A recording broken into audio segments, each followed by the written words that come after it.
So hi everyone, I am Georgia Gerard, guest hosting the Rocky Mountain MyREC Short Takes on Suicide Prevention podcast today. We have Dr. Clyde Angel will be joining us. He is the Chief of Chaplain Service at the Richard L. Roudebush VA in Indianapolis, and he's also the National Coordinator for the Warrior to Soulmate program, and today we'll be discussing this program. Thank you for joining us today, Clyde. Would you mind telling us a little bit about yourself and how you got involved in the Warrior to Soulmate program? Sure, Georgia. Thank you for inviting me. And so I'll tell you a little bit of myself. You already mentioned that I am the Chief Chaplain here at the Indianapolis VA Medical Center. I've been here at Indianapolis almost 10 years. Prior to that, I was the staff chaplain, actually a mental health chaplain at the Georgia VA Medical Center. Prior to that, I was in private practice. I'm also, besides a board-certified chaplain, I'm a licensed professional counselor also. So I did private practice for a while and then was in the local church pastor for about 27 years. Married, got 6 children, 7 grandbabies, and 1 on the way. That's really exciting, and you've had quite the long career so far. Yeah. How long have you been involved with the Warrior to Soulmate program, and how did you start getting involved in that program? So I have been involved in the program since the spring of 2010, and that's when I first was introduced to it out in San Diego, California, and I'll tell you a little more about the background of that here in a moment. But I got involved then, went out for the training, just was really inspired with how this would interact and help our veterans. Came back to Indianapolis, actually wrote for a Plaintree grant through the Office of Patient-Centered Care to train what was then VISN 11, which no longer exists. It's all VISN 10, but I got grant money to train facilitators all through VISN 11. And so that's when we really got into it in earnest. So our program here started at Indianapolis in 2011. Before it started at Indianapolis, was 2010, was that when the program started in California, or was it around prior to that? It was actually prior to that. So I'll give you a real brief history. The program found its roots originally in Augusta, Georgia. There was a chaplain there, Chaplain Ron Craddock was a retired Navy chaplain, and he began to see just the need of men and women coming out of the military from deployment who really needed some type of couples counseling, couples work. And he did his research, and he found a company down in Florida, Miami, Florida area, and called PAIRS. And PAIRS stands for Practical Application of Intimate Relationship Skills. And so he talked to Seth Eisenberg, who is the CEO of the PAIRS, and kind of told him his situation. And PAIRS actually came to Augusta, Georgia, and trained Ron and another social worker, another chaplain, and a couple other folks, and actually did it on their dime, which was really pretty impressive. And so that's how it got started. And Ron started doing retreats in Augusta, Georgia.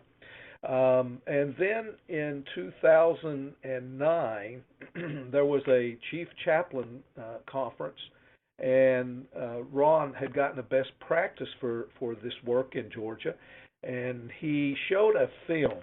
And in the film, they had a veteran who had attended one of the weekend workshops, and that veteran literally said, "This program not only saved my relationship, it saved my life." And he talked about, how he was, on the verge of considering suicide. And that just so inspired the chief chaplain out at San Diego, Dick Millspaw, who's now retired also. Dick was just so inspired by that. He actually wrote a Plaintree grant through the Office of Patient-Centered Care and got quite a large grant, and he conducted the first major training at San Diego in the spring of 2010, and I think there were about 80 VA professionals. There was psychiatrists, psychologists, social workers, chaplains. There were just a whole group of people who came out there and had the initial training. And then the next year, Dick at San Diego did another training with about the same number. I did a training with about the same number here in Indianapolis, Mid-America, and then out in Hampton, Virginia, there was a training there with about 80 professionals. So that was really when it began to take form and move forward. Well, yeah, that program's definitely been around for a long time. And for those of us who may not know, would you kind of describe a little bit about, what this program looks like? It seems like a lot of chaplains are involved in it, but maybe, what other providers can deliver it, kind of what the formatting of it is, and kind of like the skills people learn? Sure. Yeah, and it actually is a collaboration. This isn't something that chaplains can really do by themselves. Although in some places chaplains take the lead, other places mental health and social work have been taking the lead. So our concern is just whoever wants to champion this is who we're looking for. But typically in the trainings that I do now, facilitators, it is chaplains, social workers, and typically psychologists are the folks who are most often becoming part of the program, and we kind of form a collaboration. So the Warrior Soulmate program is actually the programmatic part for the VA, and it's supported by the PARES curriculum. The PARES curriculum has actually been here since the 1980s. It originally was developed, the curriculum itself was developed by Lori Gordon. Lori was a LCSW therapist out in Virginia, and she taught at a local college, and actually her and Virginia Satir were good friends, and she developed a semester-long course that she taught to therapists, and at one point finally decided, I can teach this to couples, and so she began teaching it to couples, and later her son, Seth Eisenberg, came along, and he really packaged it into the program. It's about a 9-hour program that we deliver, and that's what we use. We use this 9-hour program that addresses many aspects of communication. How in depth would you like me to talk about that? We'll probably be getting to a little bit more of what's in the content of the program, as we get through this podcast. But if there's maybe an example that you could give of a communication skill that people would work on, or maybe what a typical day might look like during this program. Yeah. So yeah, and let me back up a little. I'll tell you a little bit. You said how we deliver it. We deliver it. It's really an interactive. So there's a little bit of lecture, but most of the setups are only 5 to 10 minutes, and we have couples getting in what we call a leveling position, where they're sitting knee to knee, holding hands, looking each other in the eye, and they begin to actually do these exercises. So, like I say, the actual curriculum is about 9 hours. Here in Indianapolis, we use 3 different formats. One of the formats that's most common is we do a Friday, Saturday here at the medical center. We have couples come in from 9 to 5. We give them about an hour and a half for lunch each day, and we deliver the curriculum over 2 days. Another format we use is what we call a retreat format, where we'll do that at a kind of a retreat center type setting, and we'll typically start on a Friday evening and finish on Sunday afternoon. And then the other setting that we use mostly for child care purposes, we work with local faith communities. And we have a Friday evening, typically 6 to 9, finishing up at 9 to 5 on Saturday. And what helps there are our faith communities will provide some dinner and lunch Friday, Saturday, and then they also provide child care. And for some of our veterans, especially those who don't have family in the area, child care can usually be a major issue for them. And so those are the 3 formats. And interestingly enough, it really doesn't matter which format. The material works in any one of those formats. That's really nice to hear that can be delivered in various ways, and it doesn't really change, the effectiveness of it. People still get the same information and the same benefits from it, and it can kind of be adapted to the needs of the veterans in that area and the resources that are around too. So it's really great to hear that it can be, disseminated in all those various ways, and people are still getting the benefits of it. Is there anything else that you'd like to share about the program before we move on? Well, I would just say that, like I say, it's set up with tools. We really begin. It's interesting. The whole intention of creating the communication is really built on the concept of bonding. And most people know that air, water, shelter, and air, water, shelter, and food are the four what we call the basic needs of life, right? And there's actually a fifth biological need that all humans have, and we all have the need to bond.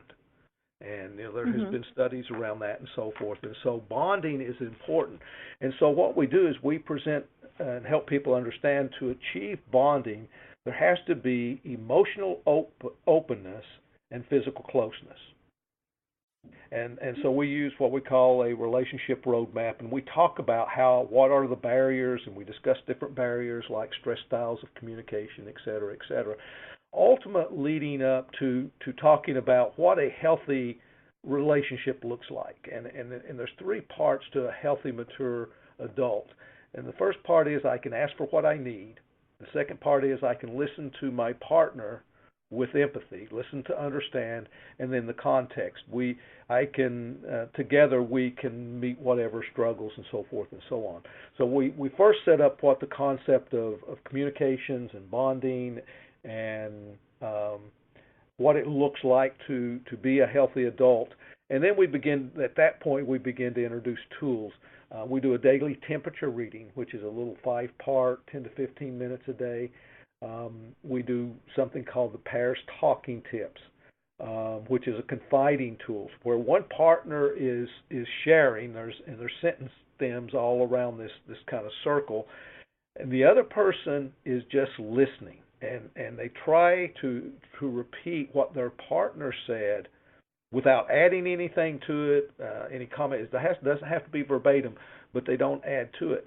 And if they repeat back in context what the person says, they'll say thank you, and then they move to the next stem.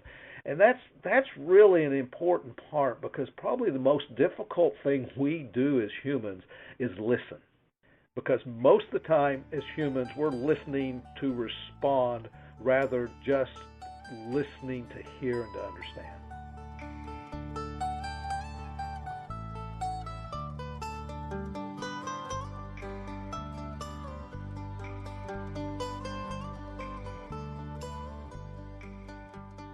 That's definitely very true, and we know that deployments and combat experience can really negatively affect relationships and marriages, and it seems like a lot of these concepts of bonding and communication and these tools that they're learning can really help improve, enhance these relationships that veterans have with their intimate partners.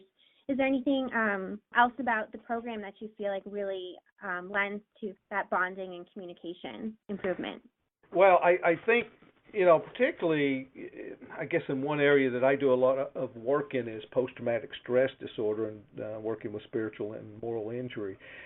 And of course, those who are familiar with post-traumatic stress, we know that emotional numbing is a huge piece of that. But another huge piece is, and I've led lots and lots of groups, and one of the questions I will always ask them, because I think the key spiritual wound is shattered trust.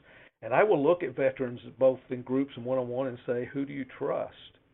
And almost to a person, they'll say nobody. Well, every relationship requires trust and forgiveness. If you're going to have a healthy relationship, and this is with any human, not just in an intimate partnership, but with any human, you have to have trust and forgiveness. And so here you have an individual that he or she, that trust has kind of been shattered. And so they have to relearn that. Well, the only way to learn to trust is to actually be vulnerable. The last thing someone with post-traumatic stress wants to do is be vulnerable. So what our tools really, I've watched this happen, what they really help we really try to create a very safe place for the couples.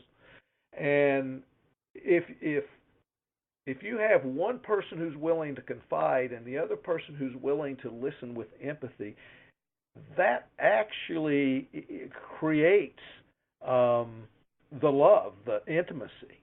To confide Mm-hmm. means to be what? To be vulnerable, right? Exactly, yeah. Especially if That's we're confiding on an emotional level. Yeah, and we definitely know, especially with veterans who do have PTSD, that's a very difficult thing to do, and it definitely seems like this space that you create gives the perfect environment for that to be vulnerable, to be able to work on those communication skills and bonding and things like that. Yeah, and I think part of the safe place too is, when they first start practicing these tools, we'll always tell them, take a number one issue, don't take a number 10 issue, don't take a nuclear issue. Mhm. Let's talk on something simple like why don't you pick your underwear up in the morning? Let's of course for some that Start could be small. nuclear. I'm not going to define everybody's relationship here, but take something simple and maybe a little issue that's causing some significant pain in the relationship, but it isn't just intense. And so what Mhm. it does is, first of all, I think there's confidence because we're there to help coach them through, and we don't get in the Mhm. midst of their issues. We just coach them to use the tool appropriately. And what they do is they use these tools and they start opening up, and it gives them success. And there's nothing like success to promote growth. And so they actually, as they go along with these different tools that we use, all the way up to the very last tool we teach is about emotional allergies. How my behavior, something that I do, may trigger something in my partner, then they do something that triggers me. And so that's everything we do is building up to some of these later tools that really help them get at some of the more difficult issues. Mhm. And I heard you say that you kind of help coach them to use the tools. So would you consider this program like a therapeutic intervention, more psychoeducation? What would you consider this program to be? So we bill it as a psychoeducational, and this is, we stick with how Paris has set this up, and they say, they make an issue that it is psychoeducational, it isn't therapeutic. Although I think anytime you have people working together, is it therapeutic? Yes, and we're VA Mhm. professionals, and I think there's often opportunities for us to talk about.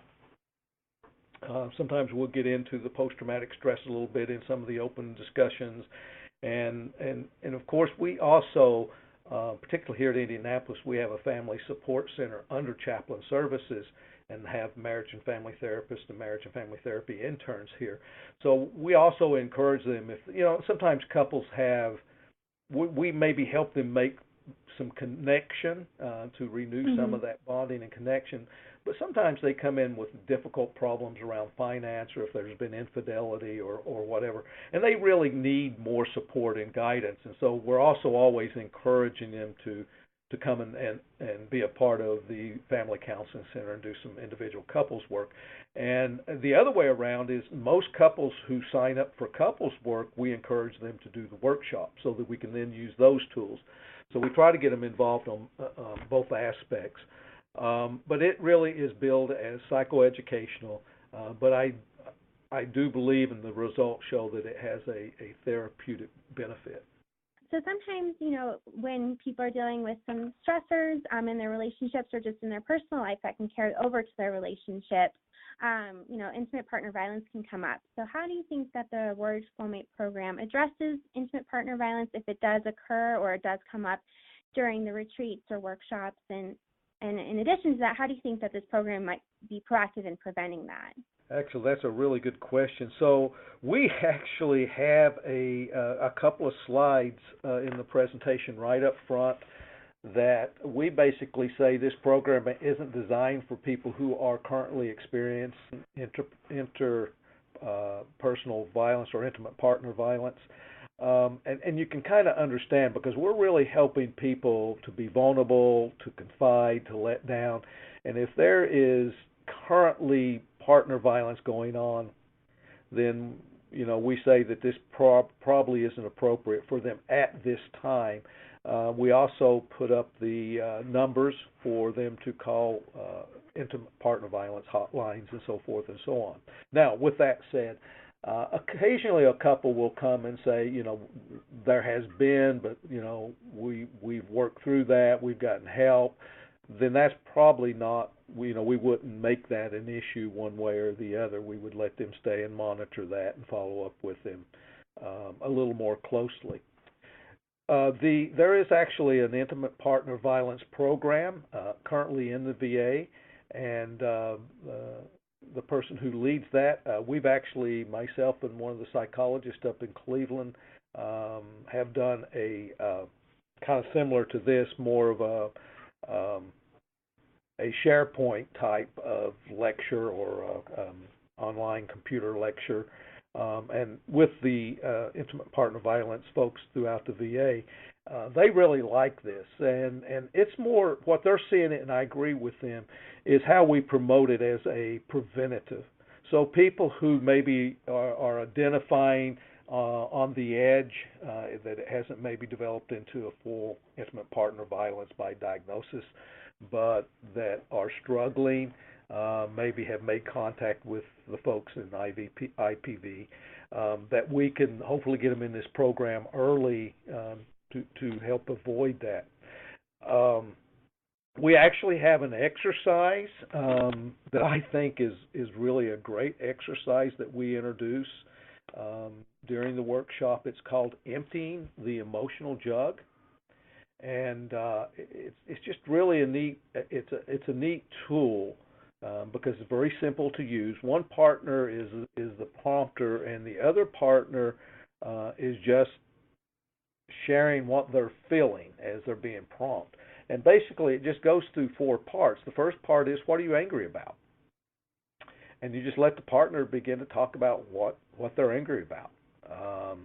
And as they continue to share, they may say, well, I'm angry, because my boss has been really putting a lot of stress. They'll say, what else are you angry about? And they just keep doing that to the point that it finally comes and they say, well, if you were angry about anything else, what might it be? And they'll say, well, there's not anything, or whatever. They'll say, thank you. Then they move to the next one and says, what are you scared about? And they start sharing what scares them. And they go through that same process. And then the next one is, what are you sad about? And they just do the same thing. They talk about things that have made them sad, or how they're feeling sad. And then the last one is, what are you glad about? And it's really amazing to watch people go through this. And often I found in the feedback from veteran couples, it's when the veteran particularly gets to what are you sad about, that often the partner begins to find out things that they didn't know when they get down to that sad. And we just find that as a very powerful tool. It's a kind of a PRN type thing. You just use it whenever you're feeling overwhelmed emotionally, and you can just simply ask your partner. And I think if people were emptying an emotional jug when they needed to, it would probably prevent some of the violence that we see in relationships. Yeah, and I think that makes a lot of sense. Like sometimes intimate partner violence can be a result of not being able to communicate kind of the emotions that you're feeling, and it comes out in physical ways, in anger like that. So I think that's a really powerful tool, and I also think it really helps people. If you're asking them that direct question and they really have to think about, well, what is making me sad? It may be a little bit easier than kind of having it try to come out through a conversation. So I think really asking those direct questions is probably very helpful for people to really have to think about that. Right. Well, Clyde, thank you so much for giving us such a great overview of the program, and I wanted to talk a little bit about how it's been evaluated so far.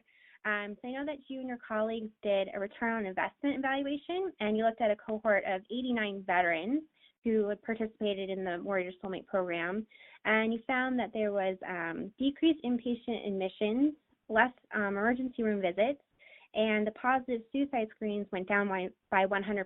So you had 3 people screen positive prior to the program, and then it went down to 0 after. So why do you think participating in this program was decreasing the positive suicide screens? Well, I think, and this is qualitative. There was a 70-year longitudinal study done by Harvard, and it was just released 2 or 3 years ago. and they took 250, 260 Harvard graduates back 70 years ago. And it's a little biased because they were all male at that time. And they followed these gentlemen for 70 years and did interventions during that time where they would ask them different questions and so forth.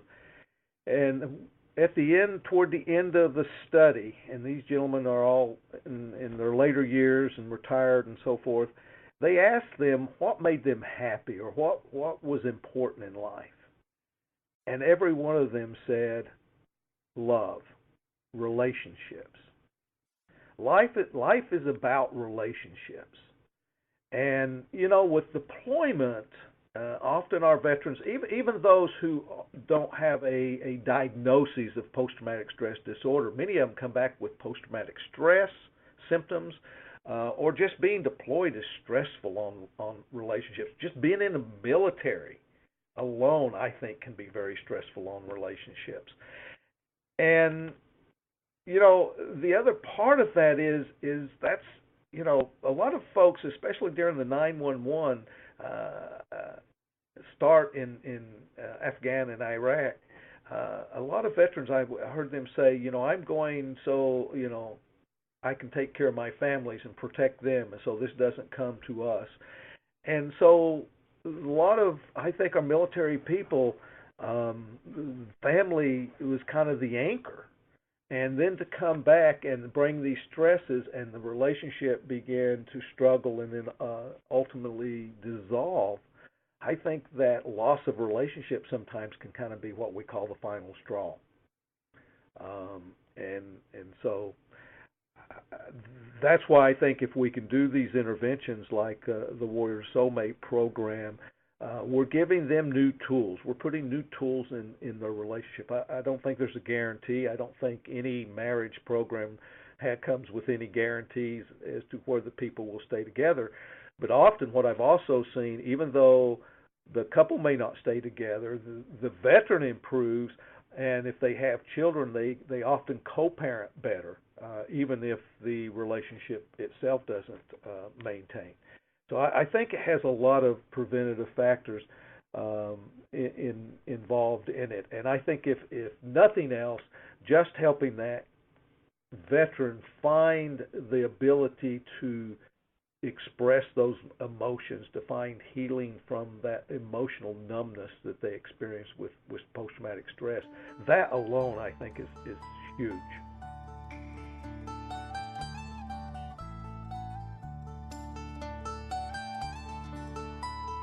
Yeah, I'm sure going through the program really instills a lot of hope in these, for the relationship, but also for the veteran as an individual.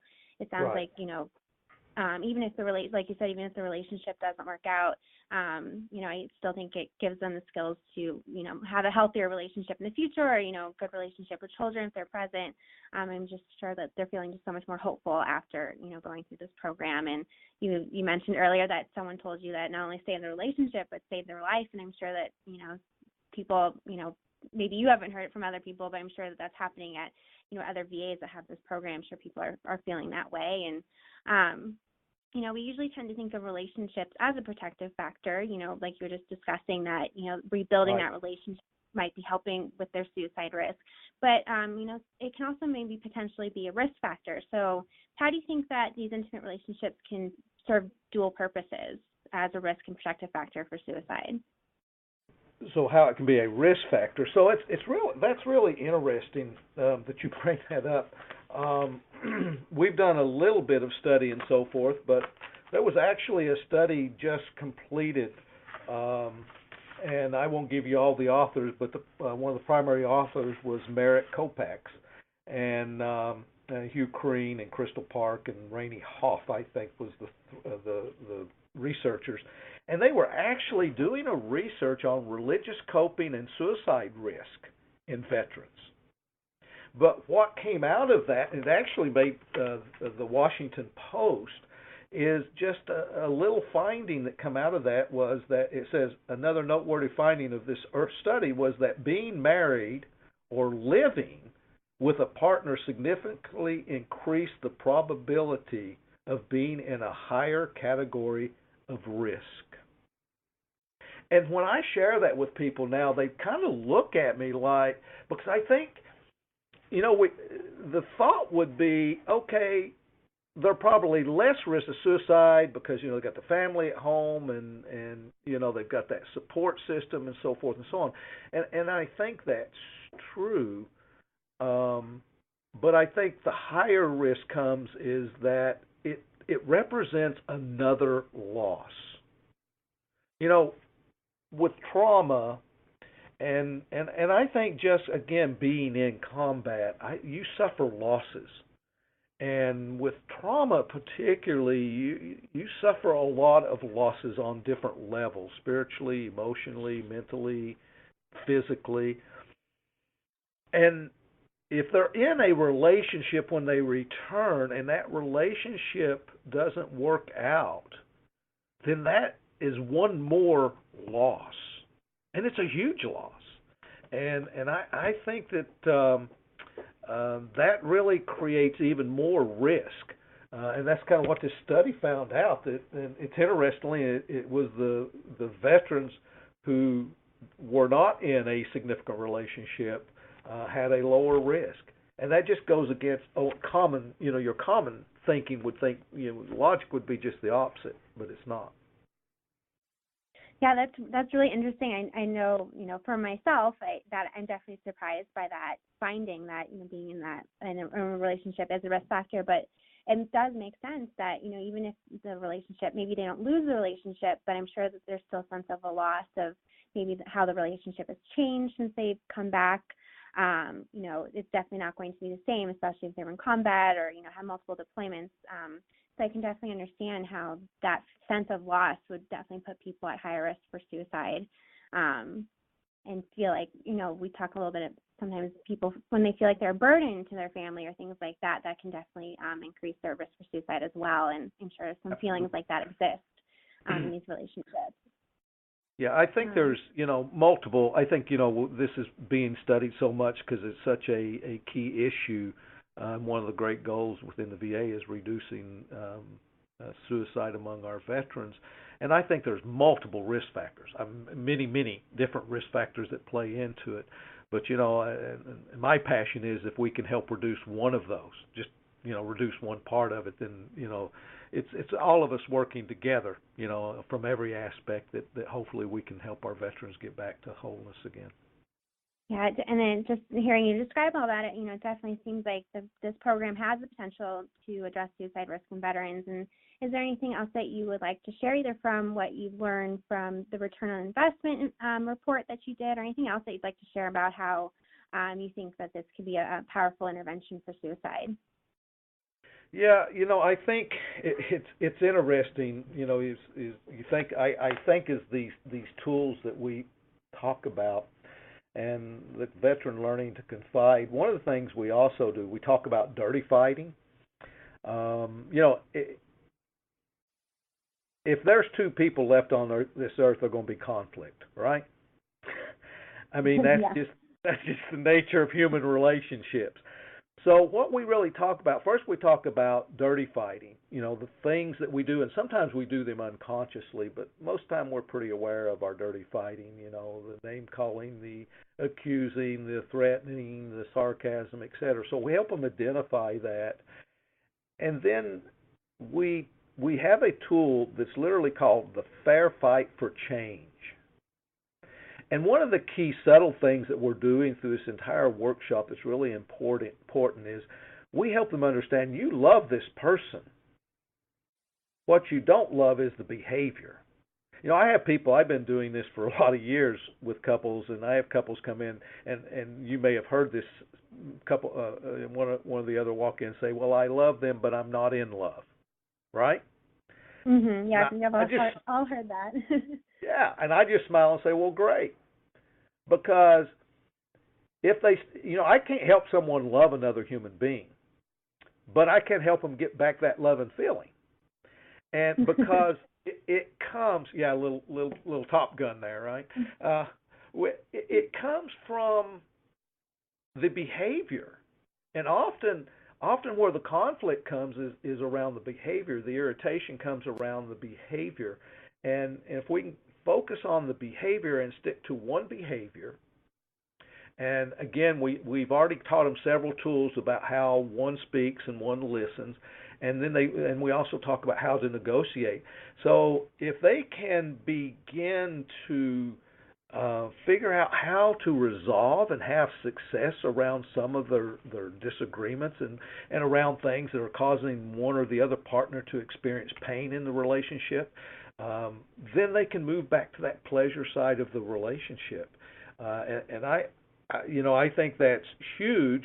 I think that the other part of that is if the veteran is struggling with other mental health issues, particularly post-traumatic stress, and I think if they get the intimate partnership back to where they're feeling that bonding and are experiencing that openness, that emotional openness, that physical closeness, I think that gives them maybe extra support. I think it would give them an extra sense of hope. So just learning how to negotiate and work through some of the difficulties that might feel pretty overwhelming to the veteran at the time.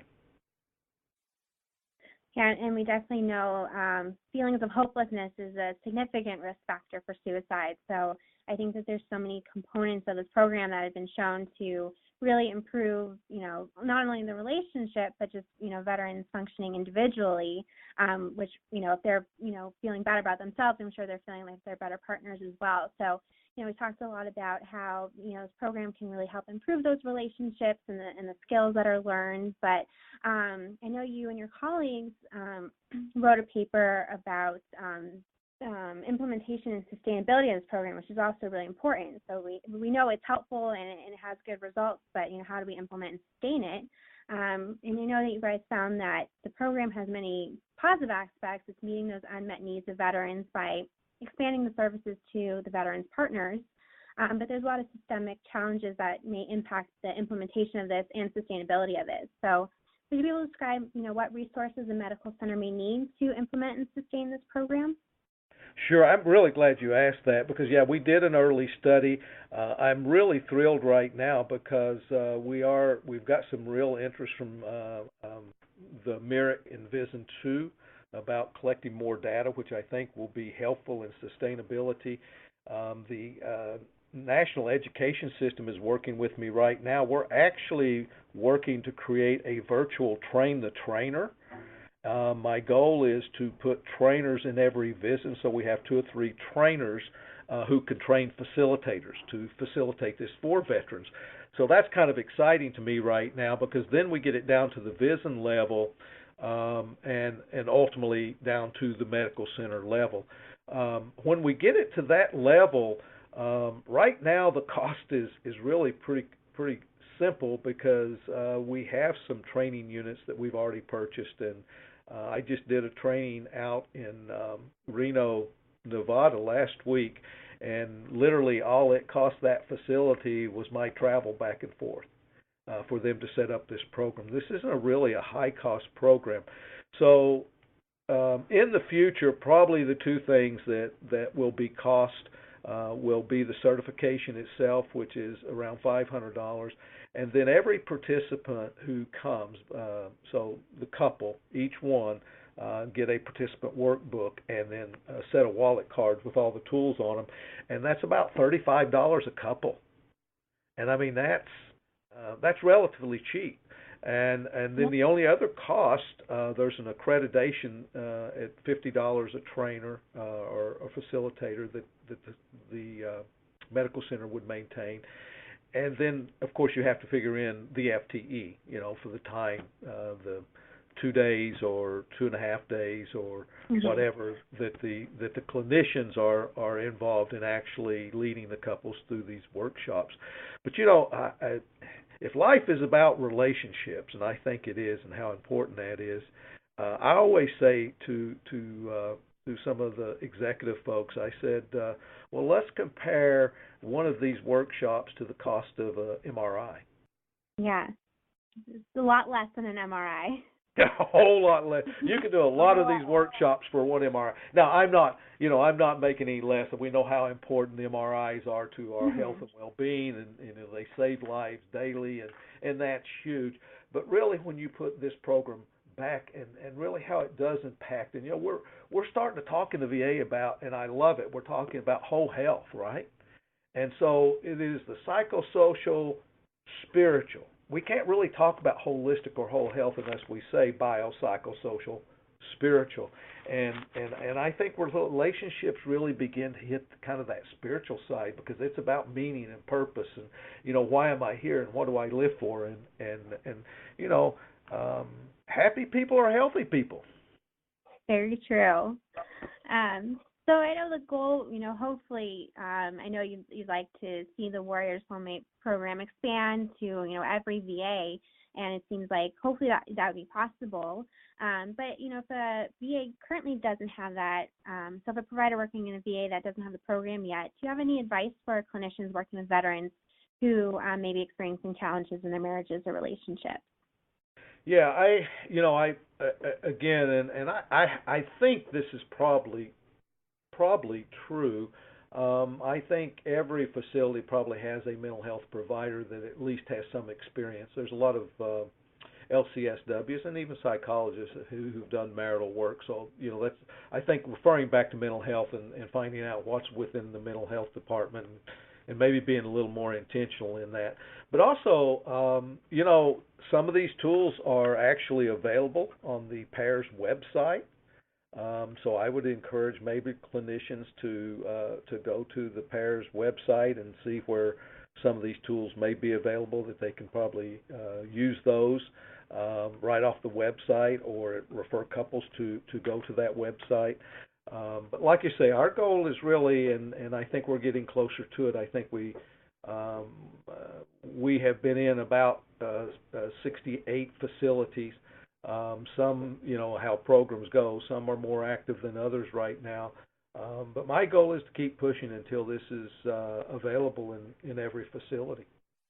Yeah, that'd be so wonderful. And we can definitely put a link to the PAIRS materials that you can access. And then we'll also put, I know you provided us with the Warrior Soulmate Program support guide, so we can put links from this podcast there so people can access that and get some tools that they might be able to use in their practice if they don't have this program at their VA.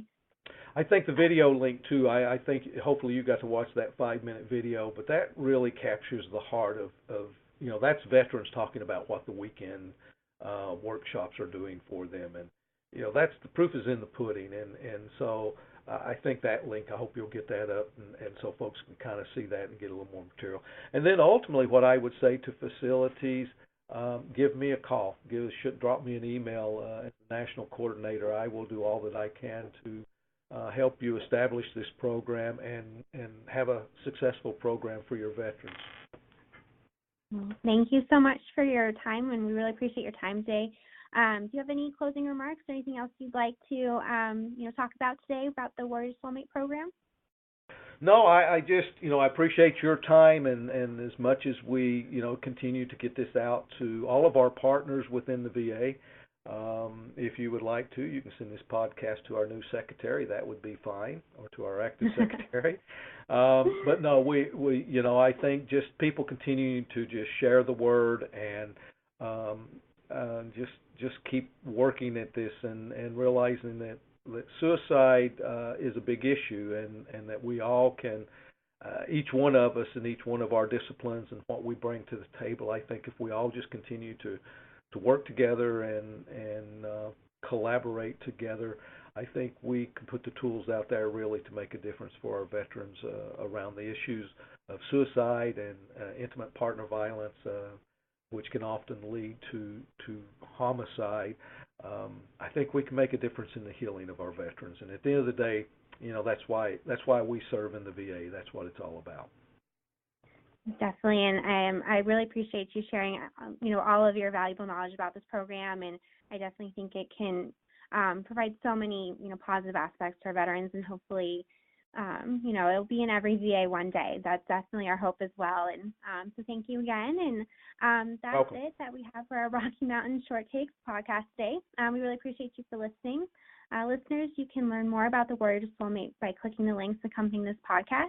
You can also reach out to us if you have any comments or questions about what we discussed today. Please take a moment to subscribe to the podcast, give us a review, and share with colleagues. And join us next time for more interviews on important work in suicide prevention.